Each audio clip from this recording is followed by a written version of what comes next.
அருணகிரிநாதருக்கு முருகருக்கும் ஒரு என்ன பாண்டிங்கன்னு பார்த்தீங்கன்னா, முருகருக்குன்னு ஒரு பையன் இருந்தாலும் அது அருணகிரிநாதர் தான் இருப்பாரு. ஏன்னா ஆமா. அவ்ளோ கொஞ்சி விளையாடி இருக்காரு முருகர் கூட. முருகர் வேற, அருணகிரிநாதர் வேற இல்ல இல்லன்றது. முருகருக்கு ஒரு பையன்னு ஒருத்தர் இருந்தானா அருணகிரிநாதர் இருப்பாரு. ஏன்னா அவ்ளோ இடம் குடுத்துருக்காரு. என்ன அது அது எந்த மாரி இடம் குடுத்துருக்காருன்னு கேட்கிறேன் சொல்றேன்னா, அருணகிரி ஒரு நாள் முருகர்ட்ட கேட்கிறாரு. "முருகா, உங்க அப்பாவுக்கு ஒரு பிரணவ மந்திரம் சொன்னியே, அது என்ன எனக்கும் சொல்லுவியான்னு?" கேட்கிறாரு. "வா சொல்றேன்னு சொல்லு." அப்ப எந்த அளவுக்கு இடம் குடுத்துருக்காரு பாருங்க. அவர் கிளியா மாறுனதுக்கு அப்புறம் தோள்ல உட்கார வச்சுக்கிட்டு, எனக்காக நீ பாடுனதுக்கு அப்புறம் தான் கந்தர் அனுபூதி பாடுறாரு. ம். ஸோ இந்த மாரி இவ்ளோ பெரிய விஷயங்கள் நடந்திருக்கு. அப்போ நீங்க அதுல முருகர் சம்மந்தமான ஒரு விஷயங்கள் போயிட்டே இருக்கும்போது, அருணகிரிநாதருக்கு இந்த திருப்புகழ்னு ஒரு விஷயத்த சொன்னதும் முருகர் தான். ம். இப்ப நான் இப்ப நேர்காணல் கார்ல வரப்போ சொன்னேன் பாருங்க. மனிதர்களால், ஞானிகளால், சித்தர்களால் இறைவனுக்கு பாடல்கள் இருக்கு.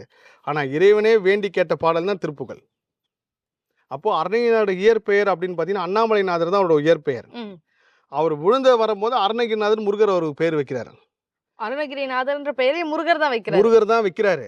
ஓ. அருணகிரி நாதர்ன்றது அவருடைய இயற்பெயர். அண்ணாமலை நாதர்ன்ற இயற்பெயர். இந்த அண்ணாமலை நாதர்ன்னு யார் சொல்லியிருக்காருன்னு பார்த்தீங்கன்னா, திருவள்ளூர்ல ஒரு வரலாற்று ஆய்வாளர் இருக்கார். சே. பாலமுருகன் சொல்லி. ஓ. அவரு ஒரு கண்டுபிடிப்புல அண்ணாமலை நாதர் தான் அருணகிரிநாதருக்கு இயற்பெயர்ன்னு சொல்லி கண்டுபிடிச்சிருக்காரு. அது சம்பந்தமான காணொலி உங்களுக்கு பதிவு பண்றேன், அதை போடுங்க. ஸோ அருணகிரிநாதரோட இயற்பெயர் வந்து அண்ணாமலைநாதர். இது எனக்கு தெரிஞ்சப்போ அவ்வளோ ஆச்சரியமா இருந்துச்சு. ஆஹா!